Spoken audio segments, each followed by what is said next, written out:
So, here are the eggs. So you'll notice they all have little hearts on them because I put hearts on the ones that were prospects, and then I felt bad not putting hearts on the other ones. I felt like I was singling them out. So every egg has a little heart. And then you'll notice there's question marks. So one with a question mark is unsure. It looked iffy. The ones with hearts are the ones without detached things or that are only slightly saddlebagged. And then the ones with question marks and hearts are ones that I'm unsure about because I couldn't tell. And then this one has 2 question marks because it looks really shaken up. Like you candle it and you can't tell definition between the yolk and the egg. The yolk and the albumin when you're just candling. So it's question marks, 2 question marks, because I'm really, really not sure. I know when you candle them and they look like that, they could be scrambled. It was near the broken eggs. So, but all of the rest of them, there's only like a few with question marks, and all the rest have hearts. So I put little hearts on them so that I can know if I've turned them or not. So I've got one sitting in here already, and basically, we're gonna rest them in at an angle like this, and then shift them to this angle very gently each day for a few days to see how those air sacs progress. I'm doing them, but for the first little bit they're going to be straight up, and I'm going to try and fix those air cells.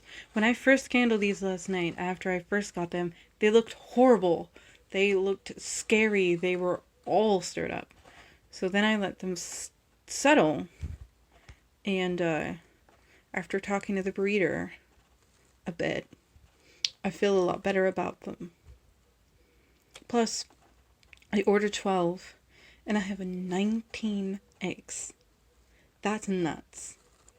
Most people are generous. They give you like 2 extras, maybe 5 extras.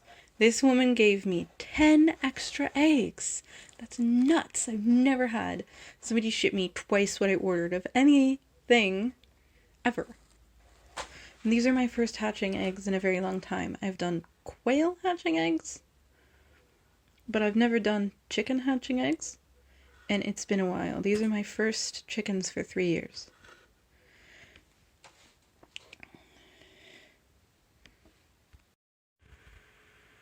I set up some better lighting finally. But this is how everything's running. So, I have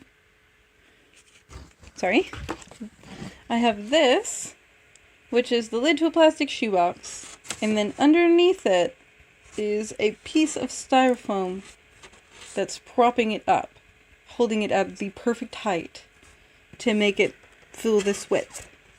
And I'm gonna fill in maybe these corners here, just so that there's nothing escaping down through there. But we've got water in our incubator as normal, it's running as normal, and it's just sitting in here. And I've got, I've got it set up like this, and the eggs are gonna go in just pointed straight up as I can get them for today. Sorry, dropped something. I put kind of a view window in the incubator, so you can see down in a little bit. In hindsight, I should have put the windows on the side, but I'm gonna see about just making a full length or putting a couple more windows there.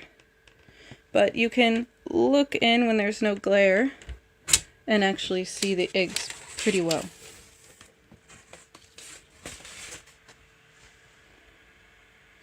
So we've got it set up like that, and it has been reaching temperature and holding it. I measured the temperature here in the corner. I've measured it in all 4 corners and in these closest slots and these 3 slots, which will be the extras that won't fit in the egg carton. So everything on that front is good, and I've got it set up perfectly. I think it'll be really, really good. So everything just kind of, they go on both sides of that. So instead of running it, normally the incubator would run like this, with the dome, and enclosed, and it would heat that dome. But now, this styrofoam cooler, from this base up, is our dome. And it's working super well. The heating element doesn't seem to get too hot, and it shuts off. It runs and stops according to the thermostat like it normally would while it was heating the dome. So that works really well. So I've got the eggs. They're going to set in like this for the first couple of days. And then I'm going to rotate them, but not as abruptly as one might normally. So they're just going to rock. So tilt, and then tilt the other way. For a little bit, just trying to get those air cells to, like, form a little better again. But I rekindle them and everything looks good. Like, not as horrible as it looked last night. But you'll notice these eggs all have little hearts on them. Every single egg got a heart. Everybody got a heart. I was the one that only put hearts on the ones that looked good. But then I felt bad, like I was singling them out. So every egg got a heart. And you'll notice writings. So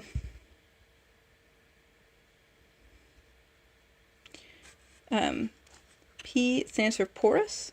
So not a worrisome amount, just to the point where the way I was candling, I couldn't see much of the air cell because the shell formation. And then the ones with regular hearts are the hopefuls, the ones that look really good with nothing detached or anything happening. The D's on top are from the breeder marking them d'anvers, the breed, to differentiate my breed. So most of them have just a heart, and then some have a heart and question mark. The heart and question mark, like the question mark, there's one here too. The question mark was questionable, but still probably okay. And then this one, I couldn't tell what was going on when I candled it. So we got 2 question marks. I candled it and it was solid orange. Like, no differentiation of anything. Kind of like it got shaken up really, really bad. But it was right next to the cracked, broken, smashed ones.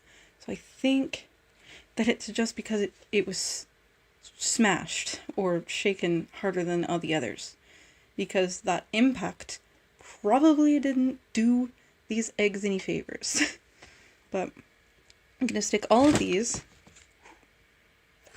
Stick all of these in here. And we're going to stick the lid on. And it's going to work. I guarantee we'll get at least 1 or 2 chicks. Okay, we got everything set up.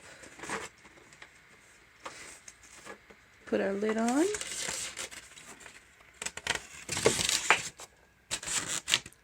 Push that down. Got our view window. I covered it up just to keep some heat in. And there we go. Tomorrow, after a full day has passed, that will be day 1. This is day 0. And I can't wait to see how this goes and what happens.